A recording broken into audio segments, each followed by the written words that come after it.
This for the new model of Toyota. Okay. Okay na yan. This the old model for Toyota. First, we will go to generate remote smart key. Then wireless remote smart key. There's more type for this. We have FT for old model Toyota. We had XD for Kia Hyundai, and the newest model is LT20 and the LT30. This LT30 for 4A Toyota. So let's try for the old model. Put it here, then go to LT, then you go to LT. Convert smart key type.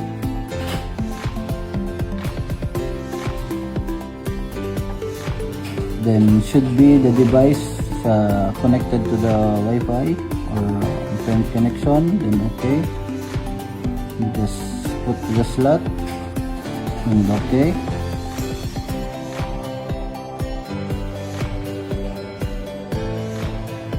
Then by selecting key type, then this is the old model, this is the new model. So should go to old model because this type is for old model. Then okay. Then choose which one you need. For the original key, you will choose here which one you need to generate for this remote, or which one original key have chip. So for example, this A433D for Land Cruiser 2010.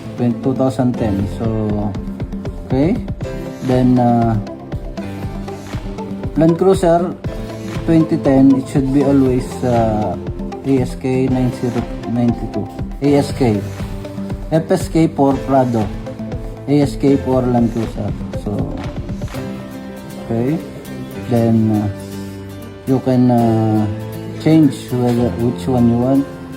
You can change to unlock this first button or lock, but should be lock, unlock, trunk, panic. But this one you can change also for big trunk, rear window, whichever you like.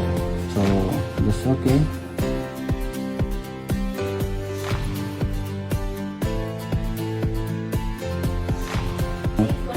Ayan, generation successful. So this one ready to program from on the car.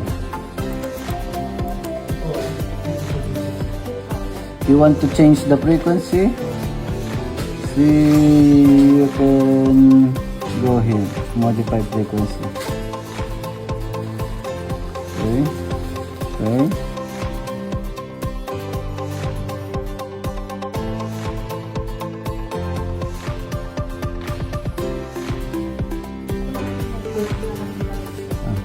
Changing frequency, put the frequency. Okay.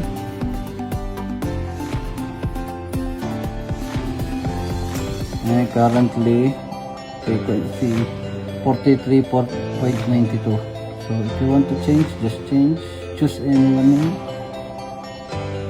So it will be changed. For example, this one 315. Okay, then it's 315.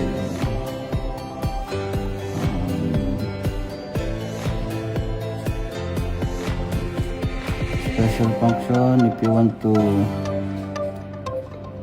check frequency detection. No. See, 315.